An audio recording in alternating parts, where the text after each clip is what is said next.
Hey! Pag-usapan po natin na isang malalim at seryosong topic tungkol sa ano ba ang tamang gawin kapag may mananampalataya na bumagsak sa kasalanan. Sa Galatians chapter 6 verse 1, nagsabi po ng ganito, Brethren, if a man is overtaken in any trespass, you who are spiritual, restore such a one in a spirit of gentleness, considering yourself lest you also be tempted. Pakinggan po natin ito. Isa sa pinakamalaking sukatan ng tinatawag nating spiritual maturity ay hindi kung gaano po tayo kalakas mag-pray, kalakas sumigaw, kumanta sa pagsamba. Hindi kung gaano tayo kagaling mangaral at magturo. Hindi kung gaano karami ang mga Bible verses na memorize natin. Ang sukatan po ng tinatawag nating spiritual maturity ay kung paano tayo tumutugon kapag may kapatid tayo na bumagsak sa kasalanan. You see, madali lang pong i-celebrate ang faithful. Pero hindi lahat marunong humawak ng failure biblically. Nakakalungkot dahil kapag merong bumabagsak sa kasalanan, marami ang nagchichismisan, marami ang nagko-condemn, marami ang nag-i-expose, marami ang nagpapahiya, at marami ang nagbubulag-bulagan. Pero ang salita po ng Diyos ay may malinaw na mga hakbang sa sagot sa tanong na ito na how do we deal with, believers who fall into sin. Number 1, restoration, hindi destruction. Ito po ang sinabi ni St. Paul, restore such a one. Hindi niya po sinabi na, nagkasala siya, sige, wasakin na natin, pagchismisan natin, siraan na natin siya ng todo-todo, i-cancel na natin siya, wag na natin siyang pansinin, i-reject na natin siya, itapo na natin siya, i-chapwera na natin siya.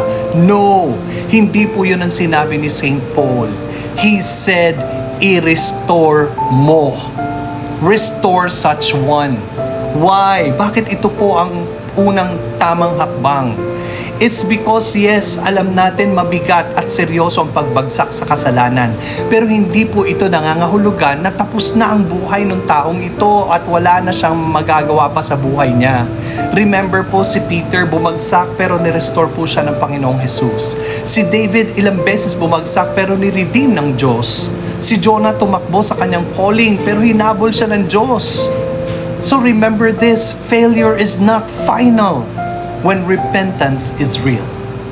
Pangalawa po, harapin natin ang kasalanan at huwag po natin itong pagtakpan. Huwag po natin ipagkakamali na ang restoration ay compromising. Hindi po compromise ang pagre-restore. Ito po ay hindi rin pag-pretend na okay lang ang kasalanan. No!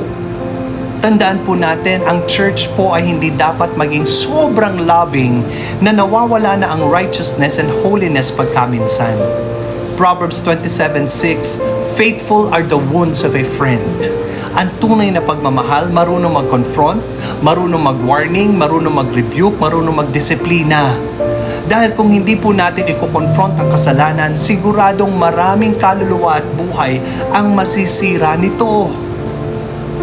Ang isang doktor na nakakita ng cancer sa kanyang patient pero walang sinabi ay hindi magaling or hindi compassionate na doktor.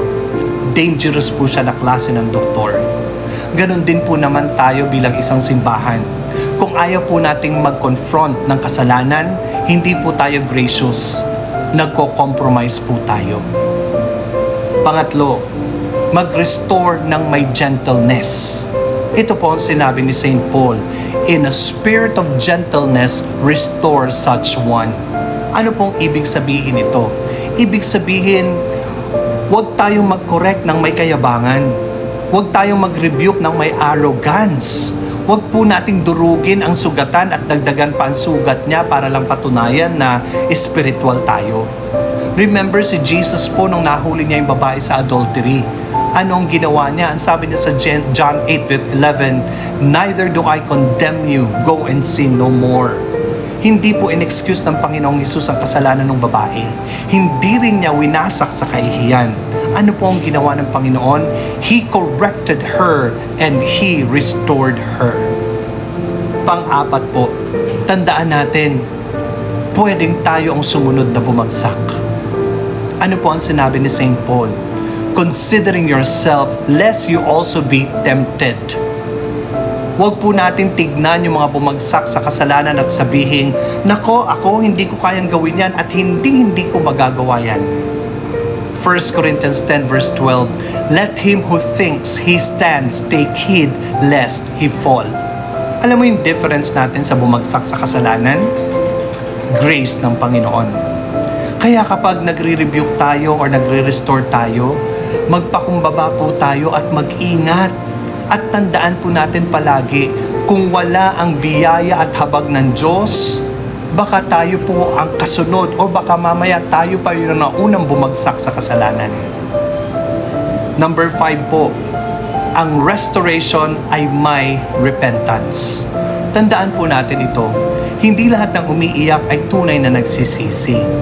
Yung iba, nabuking lang, nahuli lang.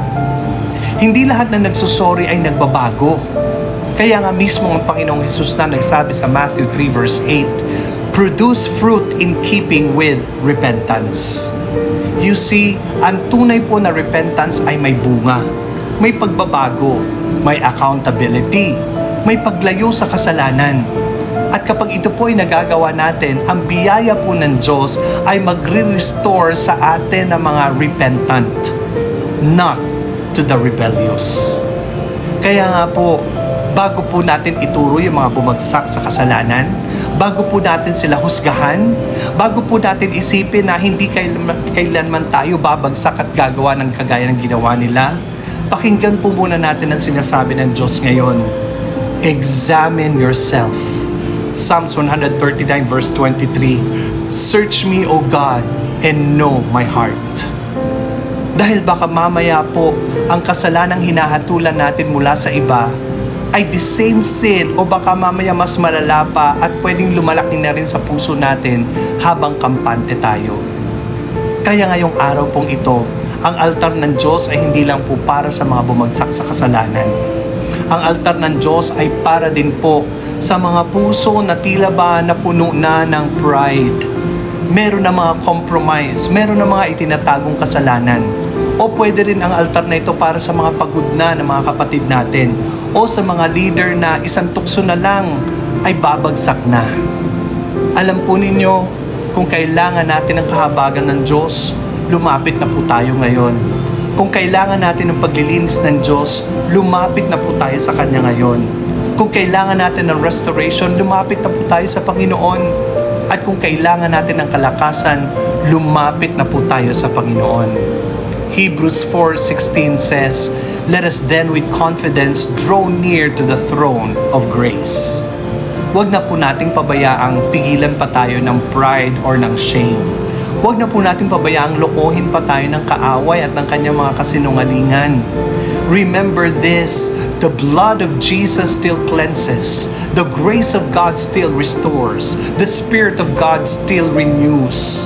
Pero kailangan lang lumapit po tayo ng may buong pusong pagsisisi, may honesty, may surrender, may willingness na magbago. Dahil hindi po tayo tinatawag ng Diyos sa emotional repentance or emotional tears lang.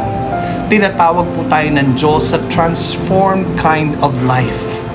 Kaya lumapit na po tayo sa Panginoon habang tumatawag pa ang Kanyang Espiritu, habang bukas pa ang Kanyang biyaya, at habang malambot pa ang ating mga puso. Shalom.